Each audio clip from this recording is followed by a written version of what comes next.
Merci.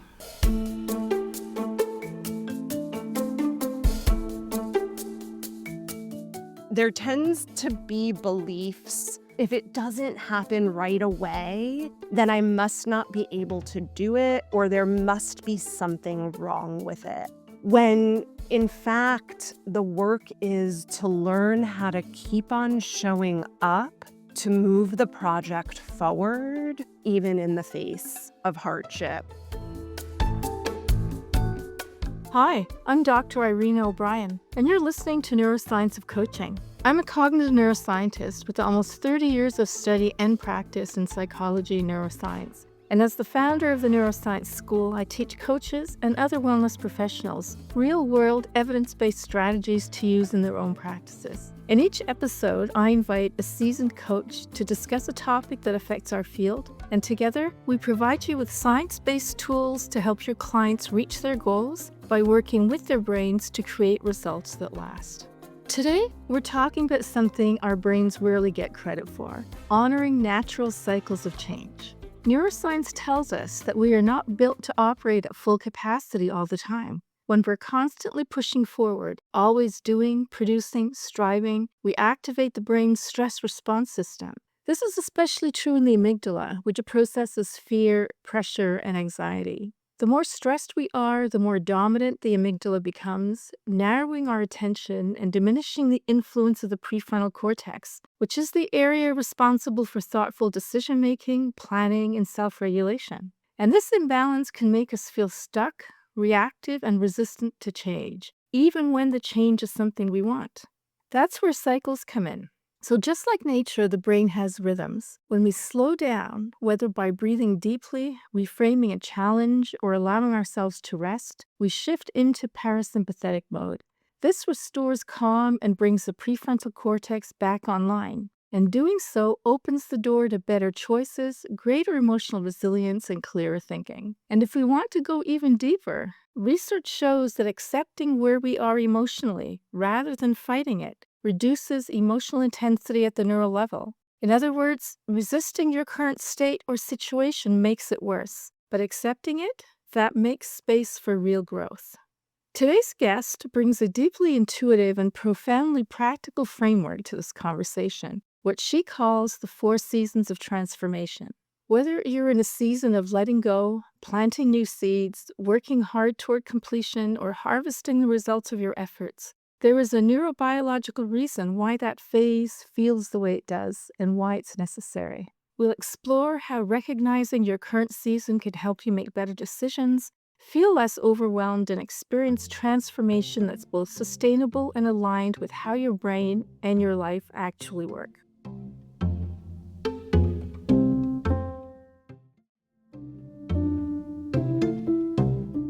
Joanna Lindenbaum is the founder of the Applied Depth Institute, where she trains coaches, therapists, and healers in ethical, trauma-informed, and master-level facilitation skills. With more than 20 years of experience, she blends coaching, embodiment, and archetypal work to help practitioners go deeper and get better results. Her Sacred Depth certification has helped hundreds of leaders become top-tier professionals with stronger client outcomes and thriving businesses.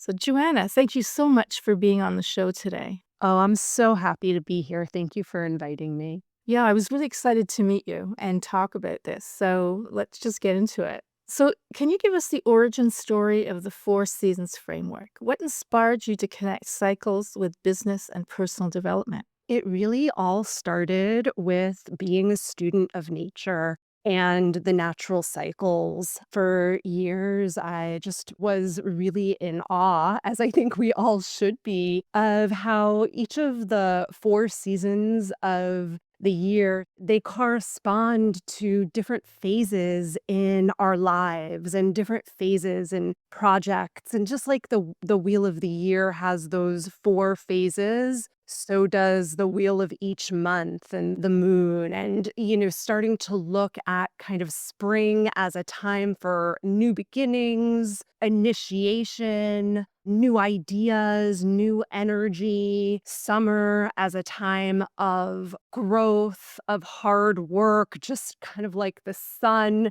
showing up every day to grow the plants. that autumn time being that time of enjoying the fruits of the labor, and then the winter time, that time of rest and release, I came to realize that any project in life, whether it's a work project, a business project, a relationship, a home project, a wellness project, even like a meditation practice, we could look at all of it through these 4 phases.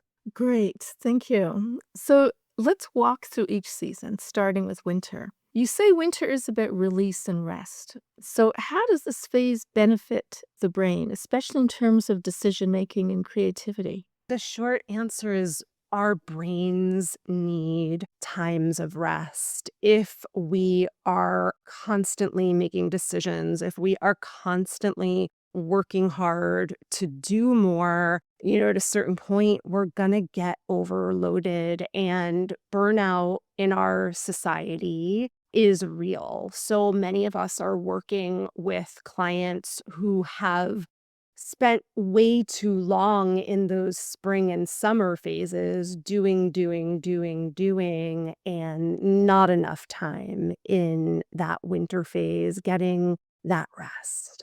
That's something that many people don't realize, right? Is that our brain does need the rest and that we can't be working at 110 capacity all the time. Absolutely, and I hate to blame culture on it, but I blame culture on it. We are all seeped with messages, from day one about productivity and about creating more and about doing more. And because of that, even when our bodies and our brains are giving us signals of, hey, you need a rest, it's so easy for us to override it because we're being told by so many different directions that's not okay. You need to do more. Just spend a bit of time on LinkedIn. Right. Exactly. Yeah.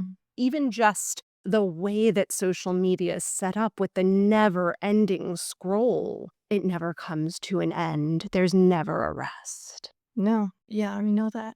So let's move on to spring. So, spring often brings excitement, but also fear and perfectionism.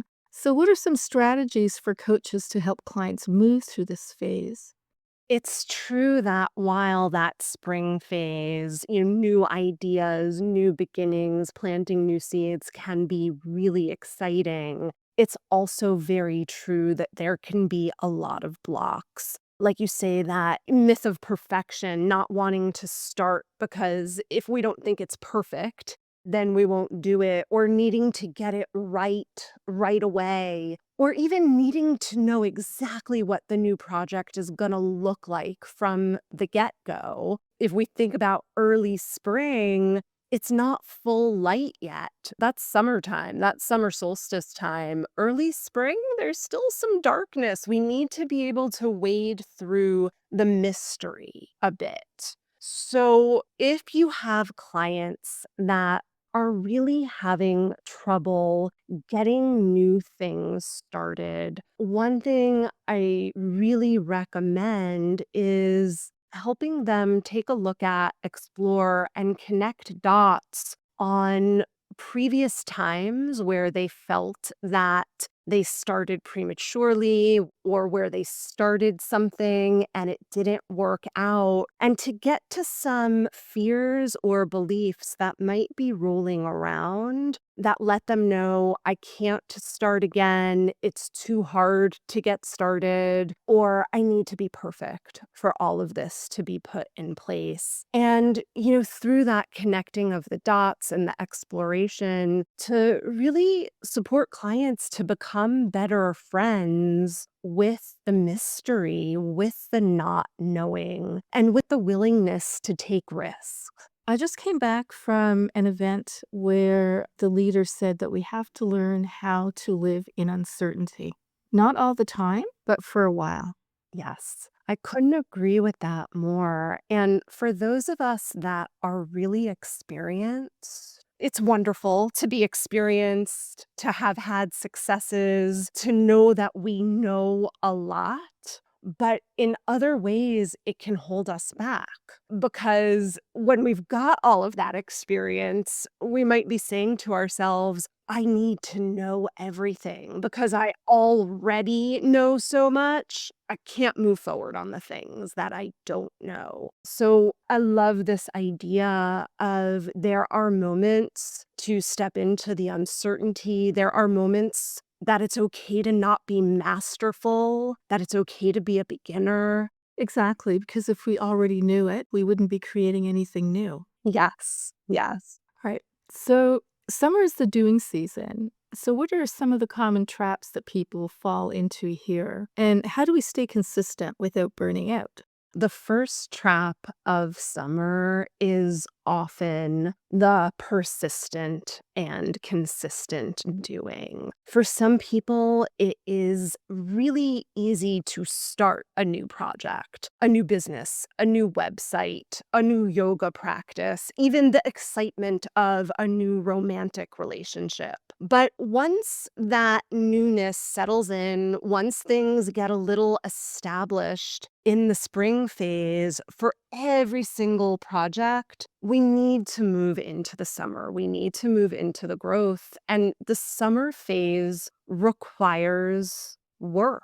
And it requires work even in the face of hardship, even in the face of the inevitable messiness of any project. And a lot of times, if it doesn't work out right away, exactly the way we had intended it to work out, or when things get a little challenging or tough going, we tend to give up. There tends to be beliefs. If it doesn't happen right away, then I must not be able to do it, or there must be something wrong with it. When in fact, the work is to learn how to keep on showing up to move the project forward, even in the face of hardship. And this is where some common blocks can come up in summer. The summer work is not as exciting as the spring work.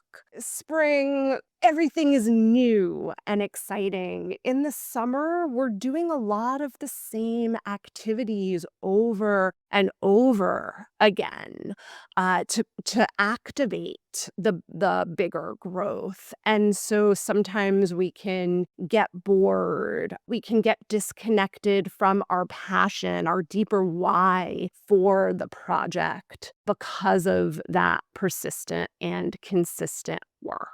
Sometimes I've felt that way as I'm writing another blog post, and sometimes it's just painful to get it out. And I think, like, why am I even doing this work? And then I realized, oh, I really have to step back and get in touch with my vision about why I am doing this work. Then it makes things easier. When you're in the thick of things, many people forget that they have a vision, they have a reason, a meaning for why they're doing this work. Absolutely. I've been there. I teach this and I've still been there Me too. I myself. teach that too. And reconnecting to the vision, reconnecting to the why can be such a big and important piece of getting through the summer, especially also when things are challenging or things maybe go off the rails a little bit.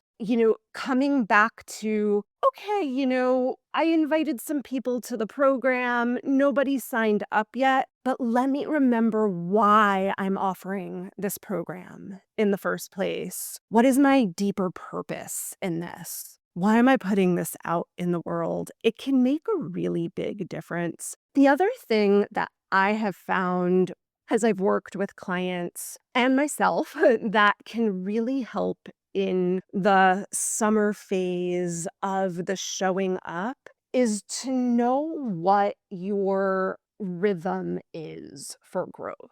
And so, what I mean by that is there are some people who their growth phase is to be a marathoner, do a little bit every day as you work toward the growth and you get it done. But there are some other people who are sprinters in the growth phase. That's their more aligned rhythm. And for them, they do much better getting things done and growing if they maybe do a lot at once and then take a longer break. So it's almost as if there are mini cycles inside of the growth cycle itself. We want to understand, when are we even going to rest as we are growing a project? Wow, I was going to ask you about that. Are there many cycles in a day? I guess there are. There are cycles in a day because we can't only do growth all day long. There are also many cycles inside of each project. So, for example, I've been married for almost 20 years now. We can call that the project of my marriage. And throughout the course of this relationship, there's a larger spring period when I met my husband, when we were getting to know each other, when we were establishing the relationship. And, there's a longer growth period. You could say we grew our dating till we got engaged and married. Hopefully, our growth period in our relationship will last a very long time. But that being said, even within these phases, we've had mini cycles, right? So during this long growth period, we've initiated new things. We've initiated new dimensions of our relationship. We've had kids. We've bought new homes as a couple. We've grown each of those projects within a project. We've harvested and we've let go. Even our desire for each other, it's gone through many cycles over our relationship. Yeah. Autumn is about harvest and reflection, but many people skip this phase. So, why do you think celebration and closure are so difficult for high achievers? Yeah, so harvesting is very challenging for high achievers. And speaking as a high achiever myself, it is because we are trained to always look for the next goal and the next win and the next piece of growth.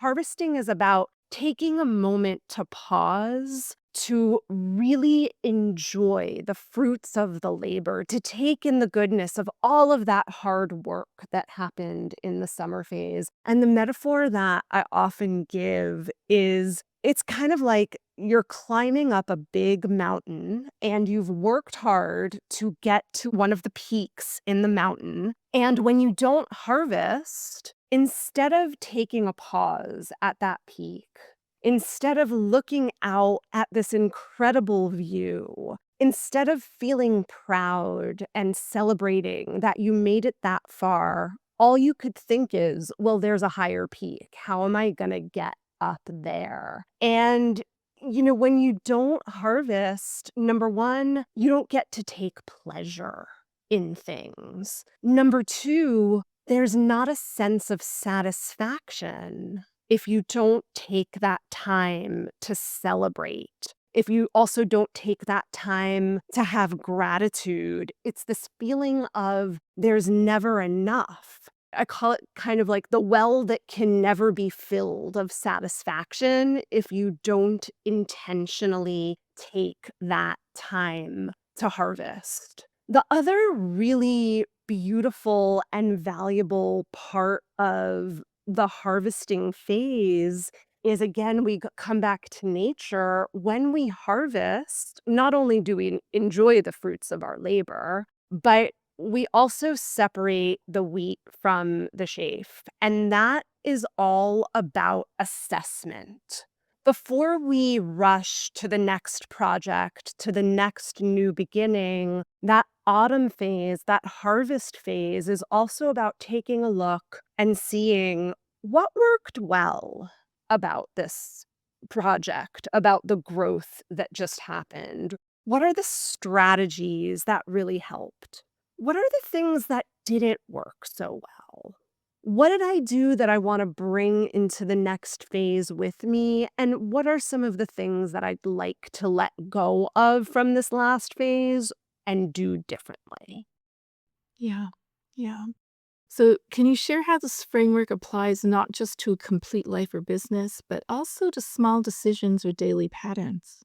We can look at the 4 phases of the wheel of the year that we've been talking about. We can compare that to a day cycle. We can see the morning time as spring and new beginnings. We can see the afternoon time as the growth, the hard work. We can see the late afternoon, the early evening as that harvest time, and then the nighttime as the winter and the letting go. So, if we think about it through this lens, as an example, how often do we actually stop working at that late afternoon time, especially those of us that own our own businesses, and move into the harvest? Or even stop thinking about it, right? It's rare that we'll just close the door to our office and stop because our brains are still working on our business.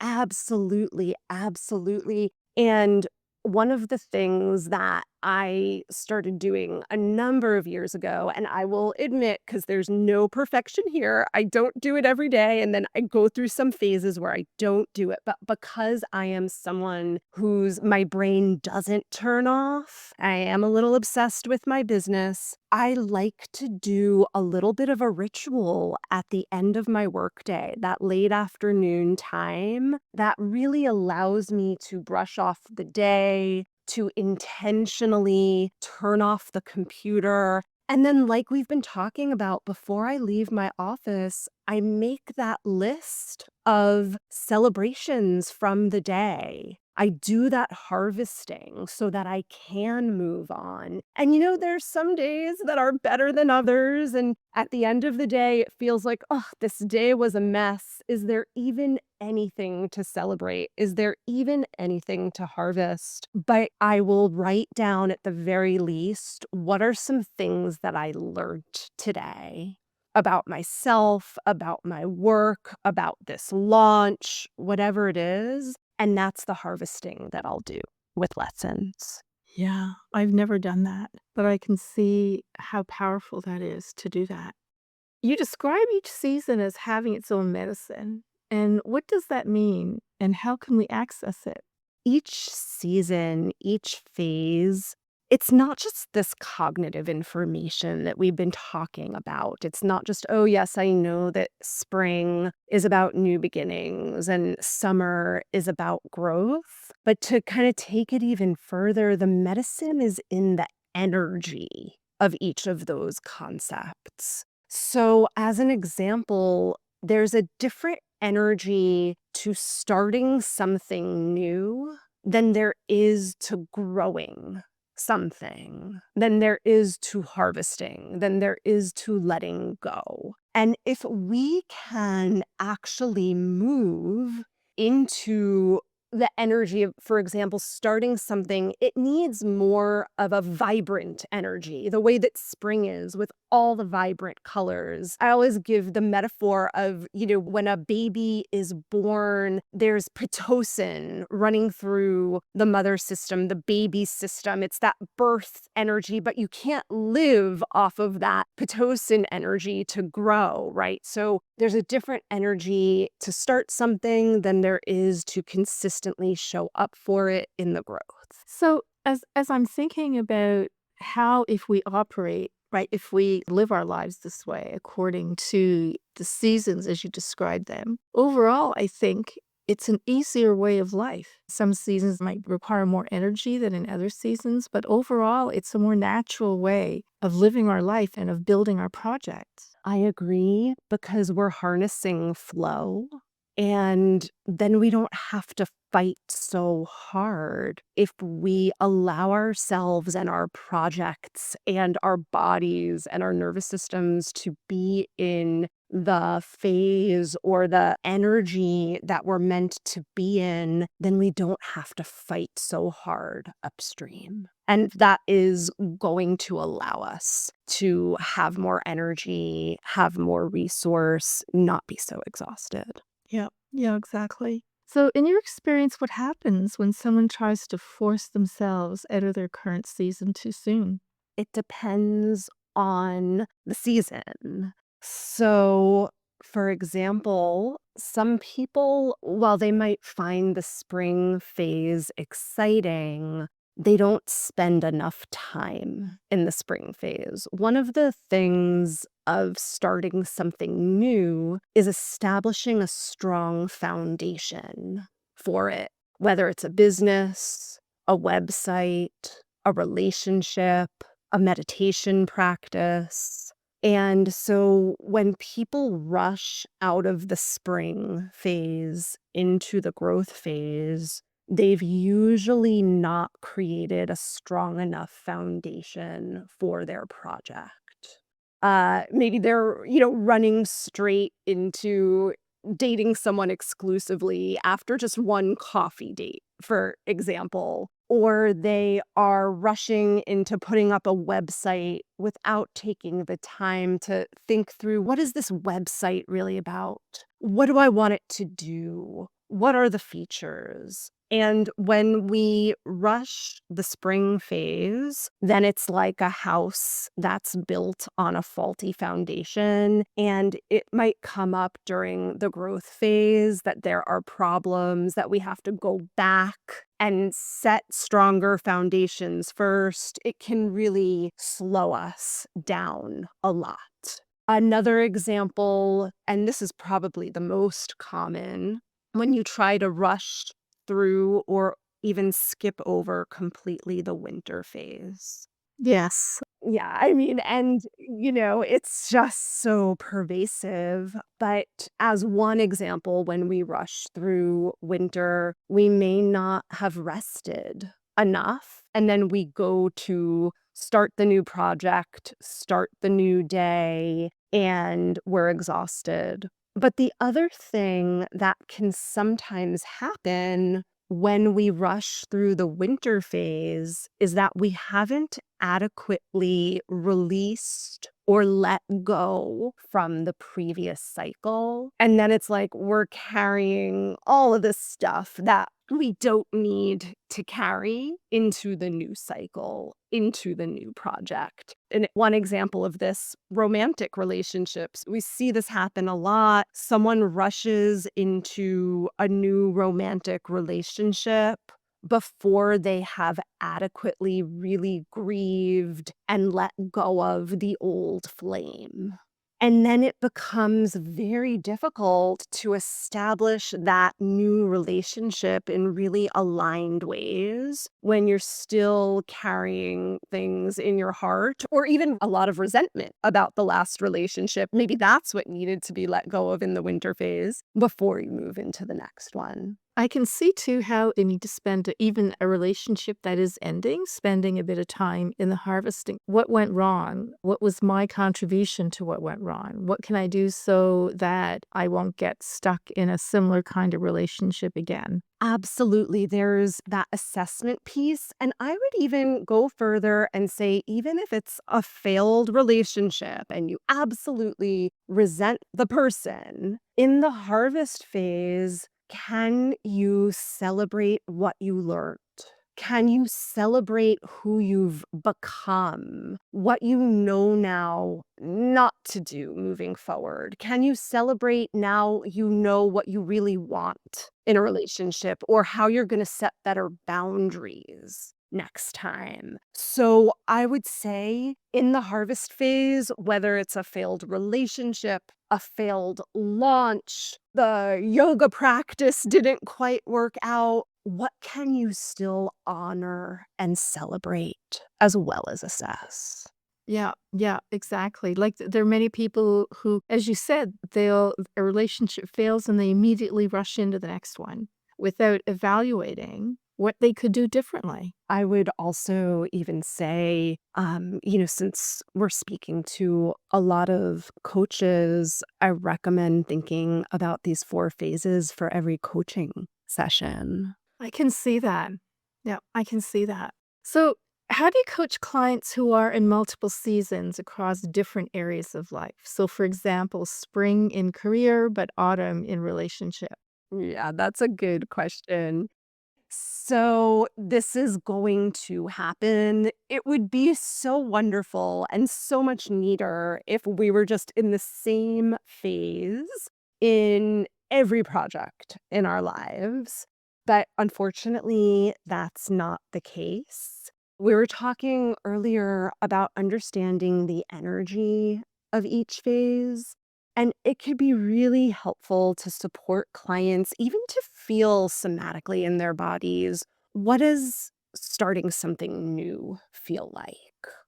What does it feel like to shine like the sun in summer, day after day, to keep on showing up with commitment and deep devotion? What does it feel like in the harvest to celebrate, to grab an apple and enjoy the fruits of your labor, to look at the peak, and then what does it feel like to really rest? And the more that our clients can connect somatically to these energies, the easier it becomes to switch from one project that might be in growth to another that might be in spring to another that might be in harvest.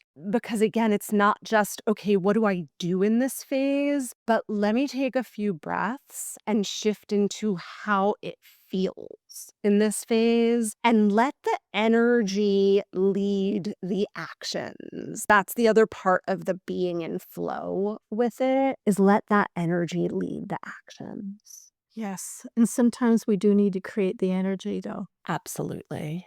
Absolutely. So often we are trudging through a growth action, but we've got winter energy going on. Exactly. So, learning really how those different phases feel inside of us and practicing how to switch gears with them can make a big difference. Yep. So finally, as we wrap up, what's one small but powerful way someone listening could identify and honor their current season starting today? I would recommend picking a project in your life, a work project, a relationship project, a wellness habit or practice that you have. So focus on one thing to begin with and take a look at it and ask some questions. Ask a spring question or two. What about this project is just starting? What is new about this project? What is just getting established here?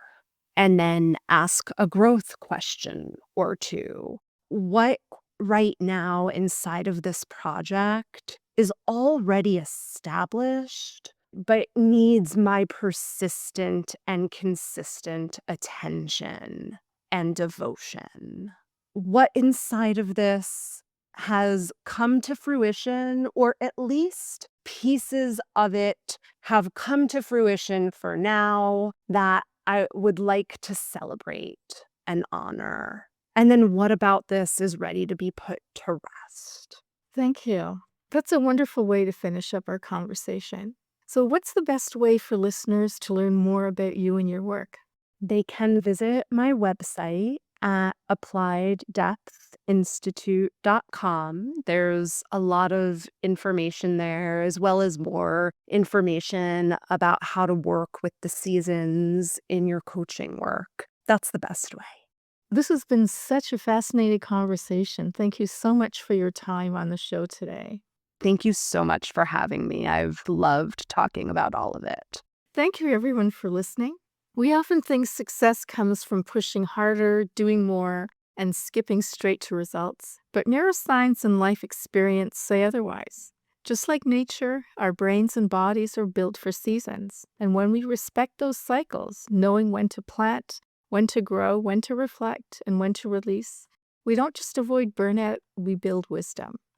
Whether you're navigating change in your business, coaching others through a major shift, or simply learning to rest without guilt, Joanna's 4-season framework is a powerful lens for making peace with the phase you're in and stepping into the next one with clarity and confidence.